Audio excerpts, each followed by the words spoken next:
Here's a Beyond the Pitch podcast quick hit from the WVSA Digital Network.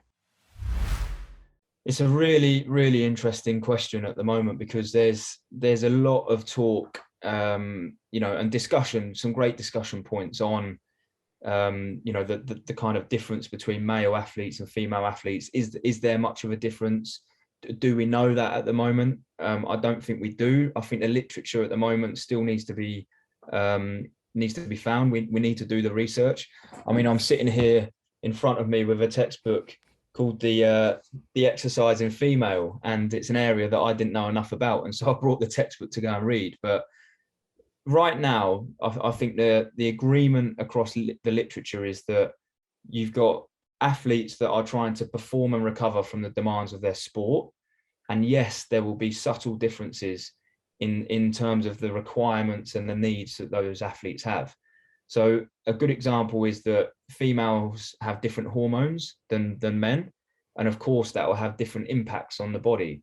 And it's our job to be aware of that and to understand that, so that if there are certain symptoms or we've got an athlete that's a little bit more fatigued that week, then how can we support that nutritionally? Do we provide extra energy? Do we provide extra calories to support that? But outside of that, at the moment, I don't think the literature is there to categorically say that there's complete differences between male and females. That's not to say that might not come. And I'll give you a good example. So we've just had accepted into Medicine of Sport and Exercise Science the world's first doubly labeled water energy expenditure study on international football players.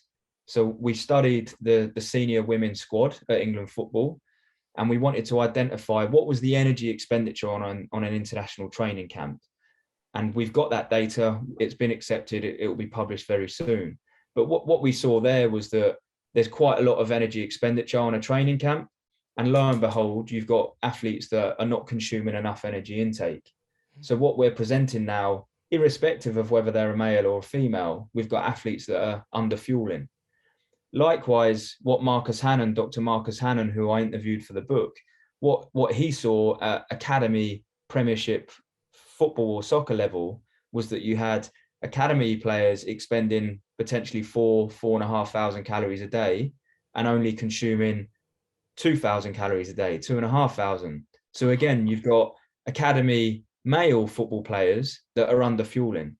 So I think what we can agree on in the literature at the moment is that maybe, irrespective of male or female, but certainly at the moment, we've got athletes that aren't fueling and potentially recovering well enough. And there's the impact that nutrition can have on those athletes to improve and develop moving forward. We do know that there are subtle differences in kind of the male and female athlete because of some of the points that I've raised earlier. But I think the area of research is only going to grow and expand, and it's a super exciting area to be a part of.